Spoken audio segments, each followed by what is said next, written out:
ജിൻഡോയുടെ മറുപടിയാണ് ഇന്നത്തെ എപ്പിസോഡിൽ കലക്കിയത്. ശനിയാഴ്ചത്തെ എപ്പിസോഡിൽ ലാലേട്ടൻ സായി പണപ്പെട്ടി എടുത്തതിനെ കുറിച്ച് ചോദിക്കുകയുണ്ടായി. ജിൻഡോ ഇങ്ങനെയാണ് മറുപടി പറഞ്ഞത്.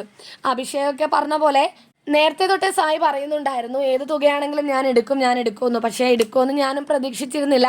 ഒരു 10-15 ലക്ഷം രൂപ വരെയൊക്കെ പണപ്പെട്ടിയിൽ വരും എന്ന് പ്രതീക്ഷിച്ചിരിക്കുകയായിരുന്നു ഞാനെന്ന്.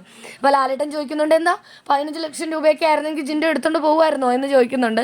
അപ്പോൾ ജിൻഡോ, ഇല്ല ലാലേട്ടാ, ഞാൻ 50 ലക്ഷം ആണെങ്കിലും എത്ര ലക്ഷം ആണെങ്കിലും ഞാൻ എടുക്കില്ല. എനിക്ക് ഫൈനൽ വരെ ഞാൻ പിടിച്ചു നിൽക്കും. അത് ഞാനിവിടെ ഇവരോട് പറയുന്നതാണ്. പണപ്പെട്ടി എന്താണെങ്കിലും ഞാൻ എടുക്കില്ല, എത്ര വന്നാലും എടുക്കില്ലെന്ന് ഞാൻ നേരത്തെ പറഞ്ഞാണെന്ന് ജിൻഡോ പറയുന്നുണ്ട്.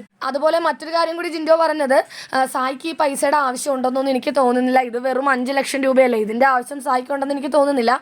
സായിക്ക് നേരത്തെ തന്നെ ക്വിറ്റ് ചെയ്ത് പോയിട്ട് പുറത്ത് പോയിട്ട് വേറെ എന്തൊക്കെയോ കാര്യങ്ങൾ ചെയ്യാനുണ്ട് എന്നൊരു തോന്നൽ എനിക്ക് സായിയുടെ പല വർത്തമാനങ്ങളിൽ നിന്നും തോന്നിയിട്ടുണ്ട് എന്ന് ജിൻഡോ എടുത്തു പറഞ്ഞു.